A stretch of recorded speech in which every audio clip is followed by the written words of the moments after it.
여러분 안녕하세요. 안녕하세요. 애니메이션에 대한 속 시원한 토크 센 언니들의 애니토크, 저는 샤코고요. 저는 아롬이입니다. 21세기의 문화 콘텐츠 산업을 한마디로 이야기하자면 고부가가치 산업이라고 보통 일컫는 영화, 출판, 게임 등의 분야에서 일어나고 있는 미디어 융합 현상이라고 할 수 있습니다.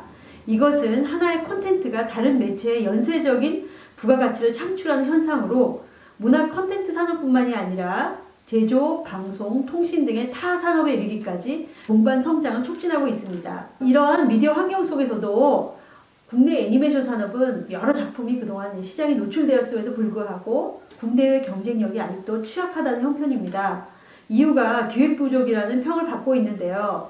이번 시간부터는 본격적으로 애니메이션의 기획에 대한 이야기를 나눠보도록 하겠습니다. 아로비님, 지난 시간에 잘못된 기획 제작 사례와 또 성공적인 사례를 간단히 나눴는데요. 이 기획이라는 것이 도대체 무엇입니까? 굉장히 많이 헷갈리고 있는 프로듀서와 이제 기획을 감독. 책임지고 있는. 네네. 이 두 가지는 되게 다르다라는 얘기를 한번 해보고 싶어요. 사실은 어떤 프로듀서 같은 경우는 예를 들어서 저희가 치킨을 먹는다고 했을 때 제가 혼자 닭 잡아서 치킨 튀겨가지고 맛있게 냠냠 먹는 것은 그냥 제가 개인이 먹는 것일 뿐이지만 내가 치킨을 한번 팔아봐야겠어 라고 해서 요리의 컨셉을 정하고 가게를 계약하고 인테리어를 하고 수십 마리의 치킨을 공급받고 사람들을 고용해서 그것을 치킨을 튀기고 홍보와 마케팅을 해서 손님들을 이끌고 한 그 그릇의 가격을 정하고 그 가격대로 그 치킨을 팔아서 매출을 벌고 비용을 내고 전체를 유지하는 것. 이 전체의 모든 과정이 어떻게 보면 컨텐츠에 적용됐을 때 그 전체를 전부 진두지휘하는 사람이 바로 프로듀서다라고 생각하면 좋을 것 같아요. 그러나 이제 거기서 요리를 하는 사람, 결국은 그 멋진 상품을 만들어내는 사람들은 감독님, 혹은 연출자 이렇게 많이 이제 불리게 되는 것이죠. 그래서 사실은 프로듀서는 그 전체 과정을 처음부터 끝까지 책임지고 진두지휘를 해야 되기 때문에 컨텐츠를 보고자 하는 사람들에게 바로 그 컨텐츠를 파는 총괄 과정의 책임자다라고 생각을 합니다. 예, 그렇다면 애니메이션 기획 프로듀서의 역할은 무엇입니까? 애니메이션 기획이란 무엇입니까? 애니메이션은 사실 영화라든지 아니면 뭐 드라마, 뭐 예능, 음악 뭐 여러 가지 장르에서는 굉장히 탤런트한 사람들을 글을 쓰는 사람, 뭐 촬영하는 사람 이런 이렇게 창작자들이 함께 모여서 그 컨텐츠를 만들어내는 반면에 애니메이션은 일도 없던 것들 한 장 한 장을 한 개 한 개를 모두 전부 다 크리에이션을 해야 되는 그런 장르인 것 같아요. 그래서 사실 생각보다 굉장히 애니메이션이 돈이 많이 들고 맞습니다. 굉장히 돈이 많이 드는 작업들이다 보니 누군가가 그래? 그러면 이 수십억을 수백억을 이 애니메이션에 투자할 가치가 있니? 라고 물었을 때 긍정할 수 있지 않으면 애니메이션 제작 자체가 이루어지기가 되게 어렵습니다. 그래서 수십억을 투자해서 수십억을 다시 애니메이션을 통해서 회수를 할 수 있으려면 유통과 사업을 통해서 사실은 돈을 벌어들일 수 있다라는 확신을 투자자에게 줄 수 있어야 소위 상업적인 애니메이션이 가능한 것 같아요. 그런데 이제 사실 그동안 국내 애니메이션은 국내에서 이 협소한 시장의 한계 때문에 애니메이션이 성인 시청률 10%, 20%씩 나오는 장르는 또 아니기 때문에 아니죠. 그래서 방영권 수익은 총 제작비의 10% 내외를 왔다 갔다 할 수밖에 없었고 그럼 도대체 나머지 90%는 어디서 메울 수 있는 것인가? 이거에 대한 고민, 그리고 끊임없는 시도, 그리고 굉장히 많은 경우의 실패 이런 것들 때문에 애니메이션 기획이 굉장히 고착되고 어려움을 많이 겪은 시기를 아직까지도 지나고 있지 않나 생각을 합니다. 그 애니메이션의 필수 요소가 보통 이제 뭐 제작과 사업, 그러니까 결국 이제 소재, 네. 그 다음에 이제 그걸 완벽하게 만들어줄 수 있는 제작 인력, 사람, 그리고 돈이 아니겠습니까? 지금 네네. 그 사업적인 영역에 대해서 말씀해 주셨는데, 저 같은 경우는 이제 그동안 국내 애니메이션의 여러 가지 열악한 환경이 시장적인 어떤 열악함도 있지만 소재 문제가 아닌가 정도 싶습니다. 왜냐하면 제작과 사업은 늘 이제 다른 메커니즘으로 움직이는 이제 두 가지의 전혀 다른 영역이지만 또 애니메이션만큼 두 가지 영역이 절대적으로 필요한 또 영역도 없을 것입니다. 다른 컨텐츠 산업도 마찬가지겠지만 또 네. 애니메이션 같은 경우 지금 말씀하신 것 같이 하나하나가 다 사람의 어떤 그 예술 디자인 능력과 제작 기술을 통해서 완성되기 때문에 이 인력이라는 손이 정말로 더 많이 필요한 예산이 많이 들어가는 그런 영역이 아닙니까?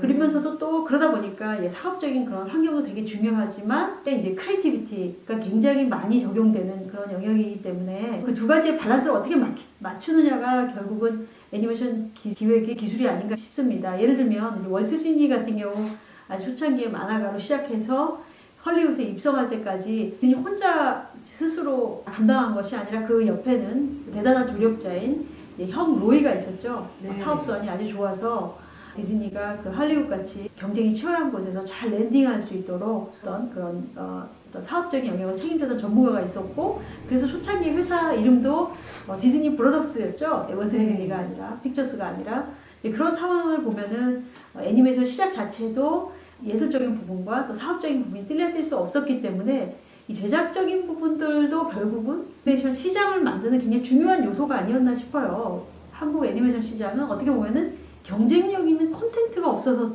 환경이 되지 않았나 그런 생각을 좀 하는데 어떻게 생각하세요? 항상 그 부분이 닭이 먼저냐, 그렇죠. 달걀이 먼저냐의 맞습니다. 그 치열한 싸움의 부분과 비슷한 것 같아요. 아니 시장이 돼야 좋은 것들이 다양하게 나오지. 아니 좋은 게 있어야 우리가 투자를 하지. 그 두 질문이 영원히 끊이지 않고 이제 반복이 되다 보는데 사실 기본적으로 한국 시장이 굉장히 작은 건 맞는 것 같습니다. 네, 맞습니다. 네. 한국 시장이 굉장히 작기 때문에 컨텐츠 자체를 이렇게 팔아가지고 그 돈을 바로 회수할 수 있다든지 그럴 수 있는 기회적인 영역이 굉장히 작았고요. 네. 그리고 아직은 애니메이션이 이제 성인들도 충분히 즐길 수 있는 그런 이제 영화와 동등한 어떤 그 레벨의 그 예술이고 컨텐츠고 상업적인 그 장르이다라는 부분에 대한 인식도 좀 부족한 것 같고 그래서 한국 애니메이션의 기획이 아무래도 좀 시장이 굉장히 힘들다 보니 기획이 많이 좀 더 축소되고 상대적으로 그래도 어린이들은 애니메이션을 많이 봐라고 얘기하는 그 안정적 시장 중심으로 맞습니다.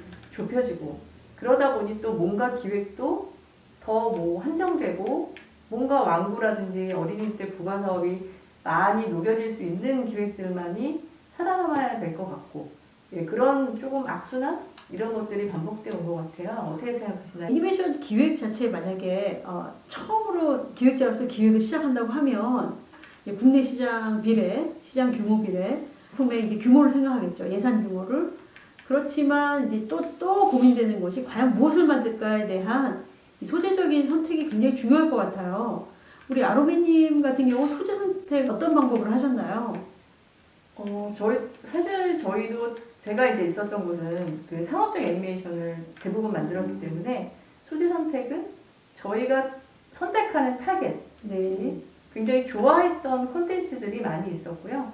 외국에서처럼 특히 만화라든지 웹툰이라든지 이런 쪽에는 사실 아예 그 타겟이 좋아한다라고 입증되어 온 원천 소스 이런 것들이 사실 첫 번째 이제 소재를 접근하는 길이었던 것 같아요. 네. 타겟 시장을 보고 소재 선택을 한 거네요, 그죠? 그렇죠. 네, 일본의 사례를 지난 시간에 언급해 일본의 작가주의 시스템을 저는 굉장히 좋게 생각하고 작가주의하면 물론 유럽의 애니메이션 작가들도 있지만 많은 사람들이 획기적인 어떤 아이디어라고만 생각하지만 사실은 작가주의 보면은 대단한 완성도까지 끌고 가거든요. 네, 맞습니다. 그런 작가주의와 또 안정된 그런 제작 스튜디오 시스템 이 두 가지가 더 중요한 역할을 하기 때문에 제작 영역에 있어서 프로듀서가 제작 영역에 얼마만큼 인볼브 하느냐 영향을 많이 끼칠 것 같아요. 프로듀서가 사실 애니메이션이 상대적으로 그 처음부터 끝까지 굉장히 많은 그 요소에 부분 이제 개입을 해야 되는 게 맞지만 사실 처음에 어떤 애니메이션을 어떤 타겟으로 만들 것인가를 정해지게 되면 그 다음은 또 굉장히 그 제작이 적극적으로 해석해야 되는 것도 굉장히 많은 것 같아요. 근데 결국은 시장이 작고 리스크가 많다 보면 그 리스크를 회피하기 위해서 기획 단계에서 상대적으로 안전한 것 같은 그런 타겟과 그런 캐릭터와 그런 소재와 이야기 선정들을 정하게 되는 그 경향이 있는데 그렇다면 과연 또 한국은 그것을 떨칠 만큼의 인정받는 혹은 압도적인 어떤 영향력이 있는 작가가 과연 존재를 하는가. 저희가 지난 시간에도 신카이 마코토 얘기를 했었잖아요. 네. 그리고 신카이 마코토가 혼자서 그 정말 지난한 작업을 통해서 작가주의적인 작품을 냈을 때 실제로 10만 명의 팬들이 그의 작품을 계속 사주고 응원해주고 다음의 작품이 가능할 수 있는 기본적인 물적인 토대를 만들어줬단 말이죠. 한국이 과연 애니메이션 영역에서 그런 작가주의적인, 그러니까 어떻게 보면 그 작가주의적인 시카이 마코토 같은 사람은 본인이 PD 역할까지를 전부 다 했던 네, 그런 사람이라고 볼 수 있는데 그런 작가주의적인 그 작가가 나와서 애니메이션의 아트를 펼쳤을 때 신카이 마코토처럼 물론 그만한 사람이 없어서일 수도 있겠지만 그만큼의 컨텐츠 제작이 가능한 물적 토대를 만들어줄 수 있는 관객의 기반이 있는가. 사실 저는 그 부분이 굉장히 의문스럽습니다. 어떻게 생각하시나요? 소재적인 융합에 대해서 또 지난 시간에 말씀을 잠깐 나눴는데 이미 뭐 꼭 애니메이션이 아니더라도 출판이라든지 웹툰이라든지 아니면 게임 뭐 다른 매체에서 이미 기출시된 어떤 컨텐츠물을 애니메이션으로 재작업하는 것이 굉장히 트렌드 아닙니까? 특히 이제 어벤져스 시리즈라든지 뭐 네, 점점 네, 시리즈화되고 맞습니다. 있고 검증된 시장을 계속 유지하고 또 키우려고 하는 그러면 이제 소재 발굴에 대한 에너지를 좀 덜 쓰게 되고 또 예산이 이제 더 이제 줄게 되죠. 또 마케팅 비용이 또 세이브가 되고 이러다 보니까 이제 그런 역할들이 그런 환경들이 많이 일어나는데 국내 애니메이션 시장에는 그러면 꼭 뭐 작가주의에 원칙한 어떤 순수한 소재 발굴의 개념이 좀 미약하다 할지라도 기존의 어떤 뭐 영화 성공한 영화라든지 이런 것들을 애니메이션으로 재제작하는 그런 붐도 별로 없었던 것 같아요, 그죠? 예, 기본적으로 애니메이션이 굉장히 좁은 타겟에 많이 갖춰지고 한정이 되다 보니까 예, 뭐 성공한 애니메이션들은 꾸준히 계속 시즌과 시리즈를 거듭하게 되고 또 그렇지 않은 좀 다양한 시도들은 상대적으로 좀 많이 묻히게 되고 그랬던 것 같아요. 네. 그럼 지금까지 이제 기획 그리고 그 중에서 애니메이션 기획이라는 부분을 좀 브로드하게 개념적으로 살펴봤고요. 다음 시간에는 이제 애니메이션은 조금 그 시장과 애니메이션 기획을 시장과 연관지어서 조금 더 살펴보도록 하겠습니다. 예, 지금까지 애니메이션에 대한 속 시원한 토크, 센 언니들의 애니토크, 저는 아롬이었고요. 저는 샤뽀였습니다. 감사합니다. 감사합니다.